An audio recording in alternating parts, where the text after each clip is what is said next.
मेरा नाम P R Patil है। Welcome back to my channel.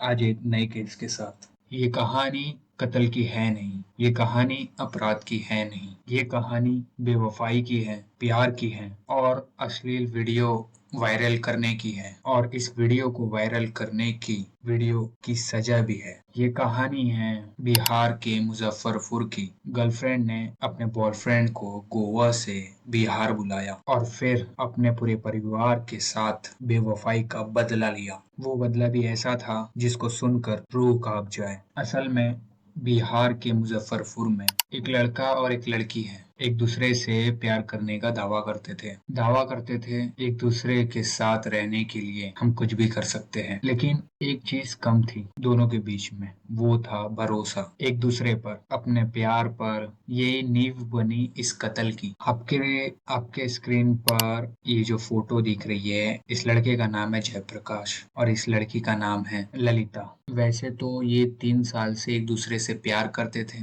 3 साल से ये दोनों एक दूसरे के ख्वाब सजाकर बैठे थे, शादी करेंगे और साथ रहेंगे। इन दोनों के प्यार में एक चीज और आ जाती है, एक ऐसी चीज जो बड़े से बड़े रिश्ते को खराब कर सकती है, उसे शक कहते हैं। अब होता है क्या, जयप्रकाश और ललिता के बीच में प्यार तो बढ़ा नहीं, शक तो जरूर बढ़ गया था। और इस लव स्टोरी का अंत यही बना, शक का। अब इस माँ को देखिए, इस माँ की तस्वीर देखिए।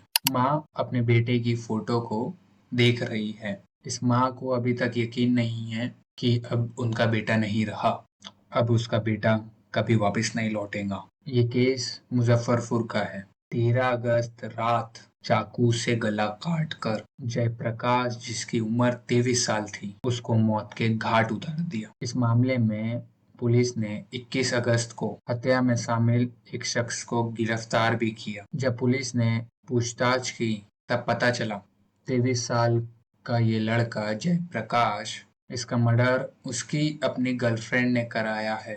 जयप्रकाश ने अपनी ही गर्लफ्रेंड का प्राइवेट वीडियो वायरल कर दिया था। उधर लड़के की मां का कहना है जयप्रकाश है वो अपने गर्लफ्रेंड को बहुत प्यार करता था और उससे शादी करना चाहता था।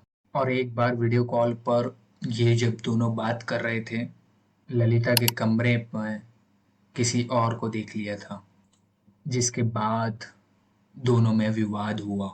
फिर बेटे की हत्या कर दी गई गला काटकर। लड़के की मां का ये भी कहना है गर्लफ्रेंड के पिता, उसके दोनों भाई मिलकर, कई लोगों ने मिलकर मारा है और उसकी मां ने इन लोगों को आरोपी बनाया है। अभी ये आरोपी घर छोड़ के फरार हैं। पुलिस ने गर्लफ्रेंड के भाई को गिरफ्तार किया है। इसी के कमरे में जयप्रकाश की हत्या की थी। पुलिस बाकी आरोपी की तलाश कर रही है।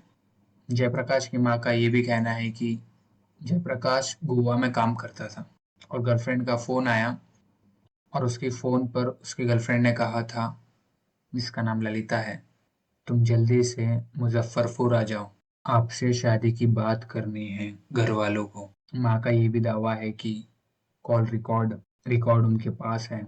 जयप्रकाश के 3 भाई थे, जिसमें से ये सबसे छोटा था।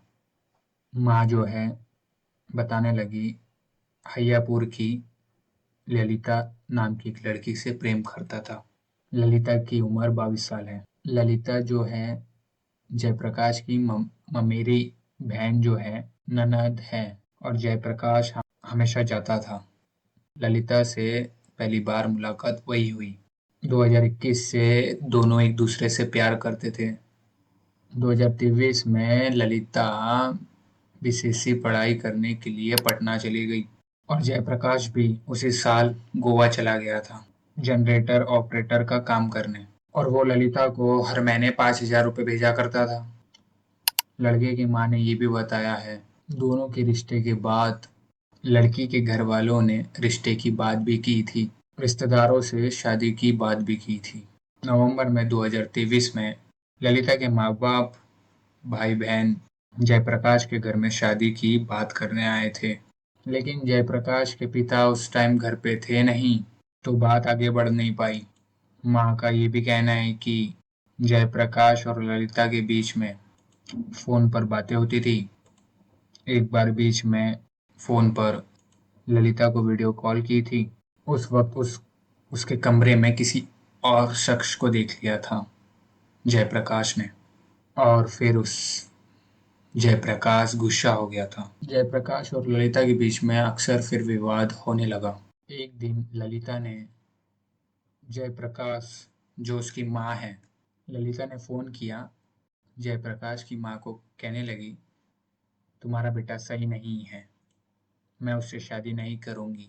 जयप्रकाश की माँ ने ये भी कहा कि लड़की हम लोगों को धमकी देने लगी, अपने बेटे को समझा लीजिए।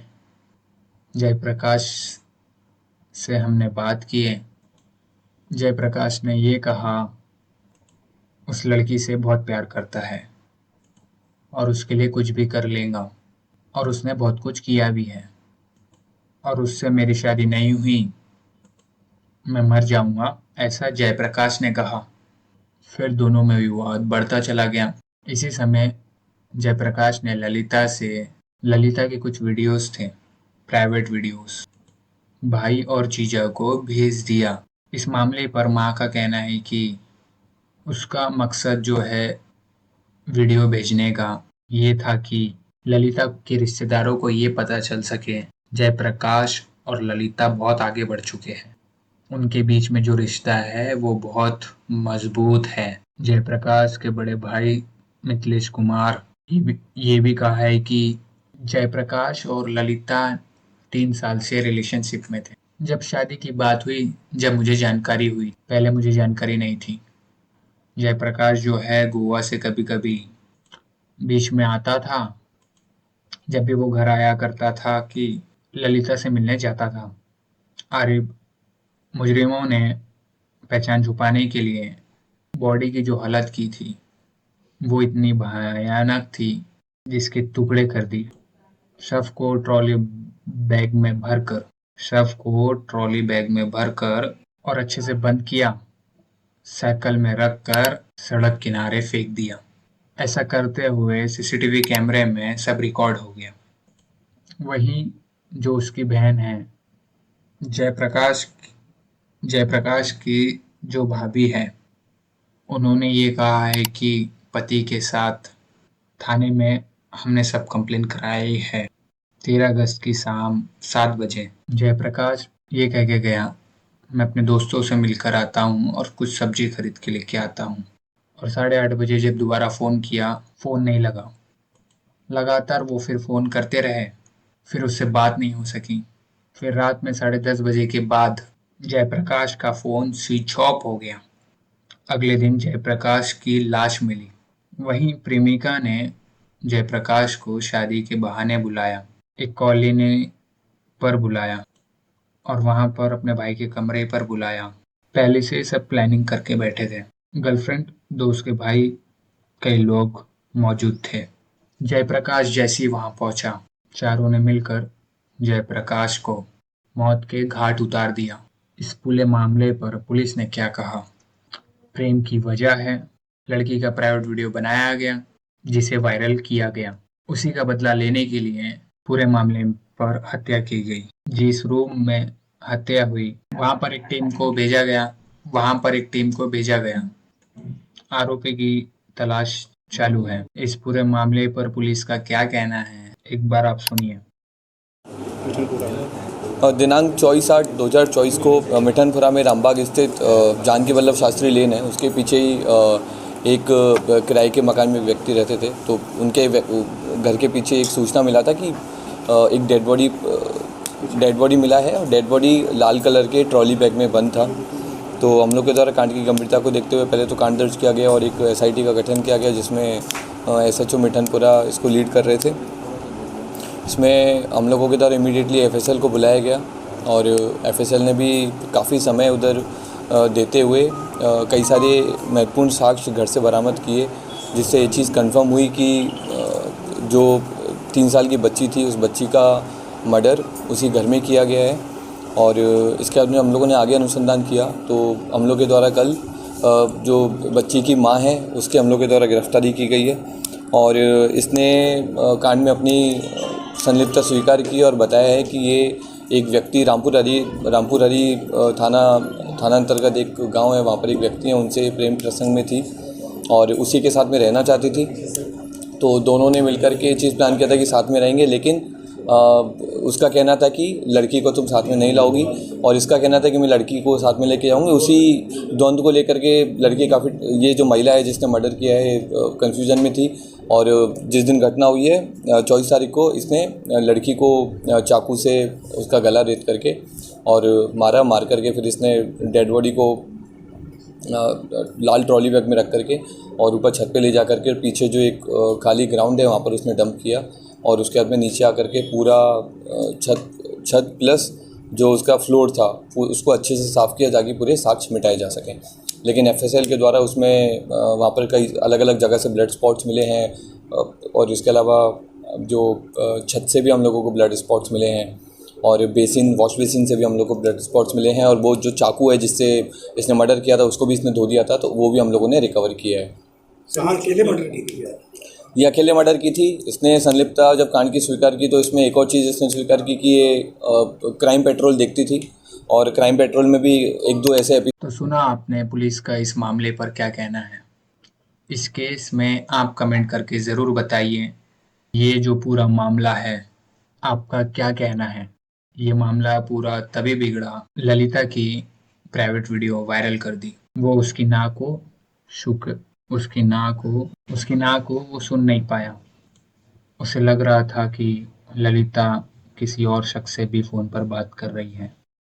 इसी बात को लेकर इन दोनों के बीच में झगड़ा हुआ, विवाद हुआ और उसने भी किसी को कमरे में देख लिया था।